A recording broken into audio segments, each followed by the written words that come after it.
একের পর এক তিনটে গ্রুপ গেল শেখ মুজিবের কাছে। প্রথমে যুব দল গেল, তারপর একটা দল গেল, তারপরে সর্বশেষ গেল তাজউদ্দিন সাহেব, ব্যারিস্টার আমিরুল ইসলাম সাহেব এবং ডক্টর কামাল হোসেন। এতক্ষণ যে বক্তব্যের অল্প একটু অংশ শুনলেন, এই বক্তব্যটা দিয়েছেন আমাদের সাংস্কৃতিক মন্ত্রী নিতা রায় চৌধুরী সংসদে। উনি বলেছেন যে প্রথমে গেলেন যুব দল, তারপর একটা দল, তারপরে গেলেন তাজউদ্দিন সাহেব। যুব দলের জন্ম হয়েছে অক্টোবর 1978 সালে। উনি সেই যুব দলকে 1971 সালে স্বাধীনতা যুদ্ধের আগে যখন তাজউদ্দিন সাহেব তার বাড়িতে গিয়েছিলেন, সেটার আগেও নিয়ে চলে গিয়েছেন। আসুন আরেকটু তার বক্তব্য শুনি। শহীদ প্রেসিডেন্ট জিয়াউর রহমান, স্বাধীনতার মহান ঘোষক, উনি যখন স্বাধীনতার ঘোষণা করলেন তখন আমি নিজে কানে শুনেছি। তখন আমি বিশ্ববিদ্যালয়ে পড়ি এবং 23 বছর বয়স। উনি বলেছেন যে জিয়াউর রহমান যখন ঘোষণা দিয়েছিলেন তখন উনি নিজে কানে শুনেছেন এবং ওনার 23 বছর বয়স, উনি ঢাকা ইউনিভার্সিটিতে তখন পড়েন। আমরা ইতিহাস থেকে জানতে পারি উনি যখন এই প্রথমবার যে ঘোষণাটা দিয়েছিলেন খুব কম লোকেই সেটা শুনতে পেয়েছিলেন,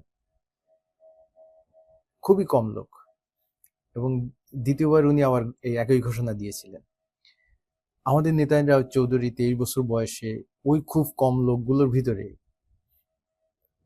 তিনি ছিলেন এবং তিনি ওটা শুনেছিলেন, নিজে কানে শুনেছিলেন। আসুন আরেকটু শুনি। এবং কি ভয়ঙ্কর অবস্থা! 71 সালের 25 মার্চে রাতের বেলা যখন তার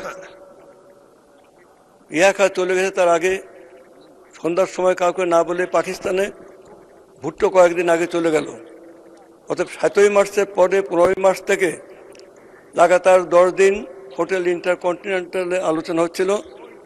তো শেখ সাহেবের কাছে ইয়াকা চলে যাওয়ার পরপরই চট্টগ্রাম বিমানবন্দরে প্রায় 1 লক্ষ সৈন্য এবং আর্মস অ্যামুনিশন সেখানে এসে জমা হলো।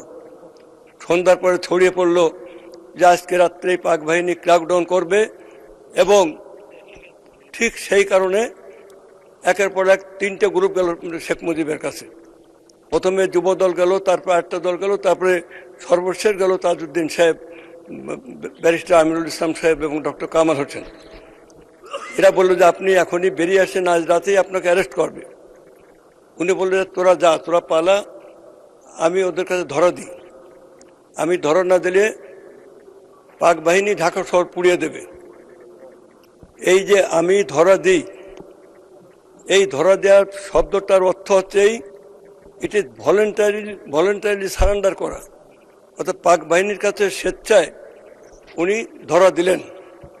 শেখ সাহেব চলে গেলেন, তাজউদ্দিন সাহেবরা সহ সবাই পালিয়ে চলে গেল সীমান্তের ওপারে।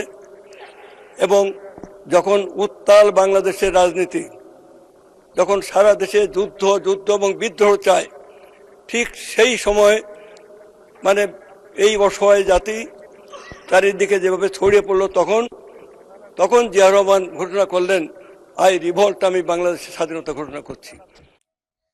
হ্যাঁ, এটুকু শুনলেন। এই অংশটুক আমরা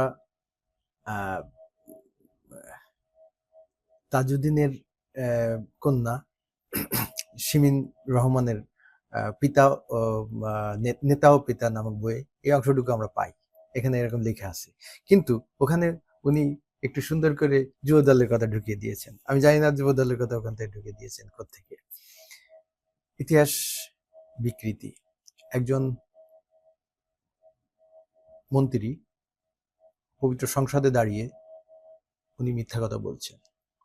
আসুন এরপরে আরেকটু ইন্টারেস্টিং অংশ শুনে নিই। এখন বক্তব্য হলো, অনেকে বলেছেন যে পরের দিন উনি শেখ সাহেবের নামে ঘোষণা করেছেন।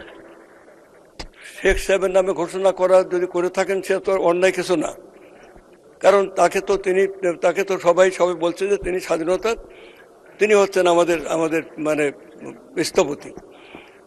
কিন্তু স্থপতি আমি বলতে চাই না, আমি বলতে চাই যে স্বাধীনতার মূল ঘোষণা দিয়েছেন শহীদ প্রেসিডেন্ট জিয়াউর রহমান। এরপর আমি আর আর সবাই জানে যে 9 মাস উনি যুদ্ধ করেছেন, দেশ স্বাধীন করেছেন এবং অসীম বীরত্বপূর্ণ অবদান সৃষ্টি করেছেন। এরপরে উনি একটু চালাকি করে একটু চালাকি করতেছেন। উনি বলতেছেন যে সবাই বঙ্গবন্ধু শেখ মুজিবকে জাতির স্থপতি বলে, তো উনি স্থপতি বলতে চান না। কারণ কি? কারণ ঘোষণা দিয়েছেন জিয়াউর রহমান। আর একটু দেখি। তারপরে শহীদ প্রেসিডেন্ট জিয়াউর রহমান যখন ক্ষমতা আসলেন, আমি খুব সংক্ষেপে বলার চেষ্টা করছি, ক্ষমতা আসলেন তখন উনি যে কাজগুলো হাতে নিলেন, আর আজকে তার সন্তান তারেক রহমান আমাদের প্রধানমন্ত্রী সাহেব যে কাজগুলো করছেন এবং ম্যাডাম যে কাজগুলো করছেন, এই তিনটেকে রিলেট করে আমি আমার বক্তব্যটা মানে সংক্ষেপে বলে শেষ করব। তো উনি এরপরে কি করছেন যে জিয়াউর রহমান কিভাবে দেশ চালিয়েছেন এবং তার থেকে তার ছেলে চলে আসছে। আমাদের সত্যি দুর্ভাগ্য, আমাদের রাষ্ট্রের বয়স এখন 55 বছর। এই 55 বছর বয়সে এসেও আমরা আমাদের স্বাধীনতার গৌরবময় যে স্বাধীনতার ইতিহাস, সেই ইতিহাসকে মনের মাধুরী মিশিয়ে বিকৃতি করে চলেছি। এবং সংসদের মতো জায়গায় দাঁড়িয়ে একজন মন্ত্রী সে অবলীলায় মিথ্যা কথা বলে যাচ্ছে এবং আমরা এটা শুনে যাচ্ছি। এখানে সংসদের যে লোকগুলো বসে বসে শুনছে, আমি জানি না ওনার কথাগুলো এক্সপান্স করে দেবে কিনা, বাদ দিয়ে দেবে কিনা। যদি এটা সংসদে রিটেন থাকে তাহলে এটা আমাদের জন্য একটা দুর্ভাগ্য যে এরকম একটা বিকৃতি ইতিহাস আমাদের সংসদের ভিতরে একজন মন্ত্রী বলতেছে আর সেটা রিটেন হয়ে থাকছে। আমি জানি না আমাদের পরবর্তী প্রজন্ম এইসব লোকগুলোকে কিভাবে নেবে, তাদের কাছে ছেড়ে দিলাম। আমাদের ভিডিও দেখার জন্য আপনাদেরকে ধন্যবাদ। আমাদের ভিডিও সম্বন্ধে আপনারা কমেন্টস করবেন, লাইক করবেন, আর আমাদের চ্যানেলকে সাবস্ক্রাইব অবশ্যই করবেন। আপনাদের সাবস্ক্রিপশন আমাদের এনকারেজ করে আরো ভিডিও তৈরি করতে। ধন্যবাদ আপনাদের।